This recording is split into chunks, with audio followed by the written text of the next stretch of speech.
बिस्मिल्लाहिर्रहमानिर्रहीम। अस्सलाम वालेकुम। प्यारे बच्चों, कल हमने मज़मून पढ़ा है इल्म के फ़ायदे। इल्म के फ़ायदे, इसका बाकी हिस्सा आज हम पढ़ेंगे। इल्म एक लाजवाल दौलत है, लाजवाल जिसे ज़वाल ना हो, ख़त्म ना होने वाला। दुनिया की दौलत खर्च करने से घटती है, कम होती है, लेकिन इल्म की दौलत खर्च करने से बढ़ती है, ज़्यादा होती है। इल्म को ना तो गुन लगता है और ना उसे कोई चोर चुरा सकता है।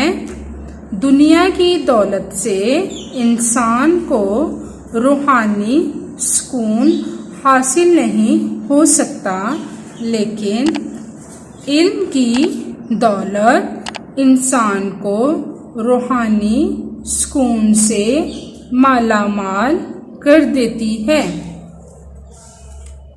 इल्म ही के ज़रिए इंसान अल्लाह को पहचान सकता है, जबकि एक जाहिल इंसान अल्लाह की मार्फत हासिल नहीं कर सकता, यानी अल्लाह के करीब नहीं जा सकता, अल्लाह को पहचान नहीं सकता।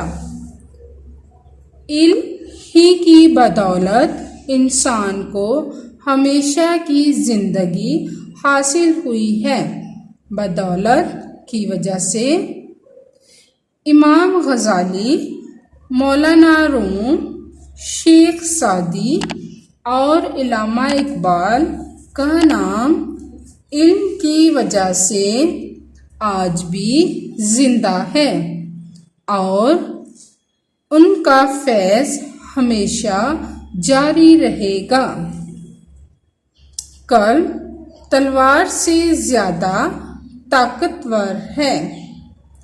आज जो कौमें तरक्की याफ्ता कहलाती हैं, तरक्की याफ्ता जिन्होंने तरक्की की है और दुनिया पर हुकूमत कर रही हैं, वो इल्म की बदौलत इस मुकाम पर पहुंची हैं।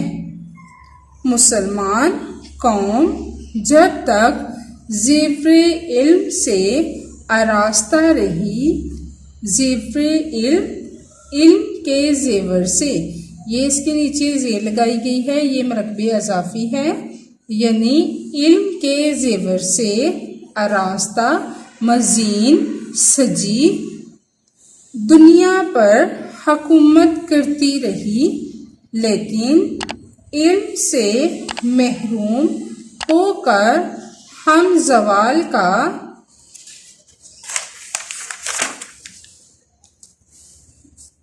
शिकार हो गए, ज़वाल पस्ती का शिकार हो गए। आज भी हम इल्म ही की बदौलत फिर वही मुकाम हासिल कर सकते हैं। प्यारे बच्चों, आज हमारा मज़मून मुकम्मल हो गया है। आपने मुकम्मल मज़मून याद करना है और लिखना है। इजाज़त दे, अल्लाह हाफ़िज़।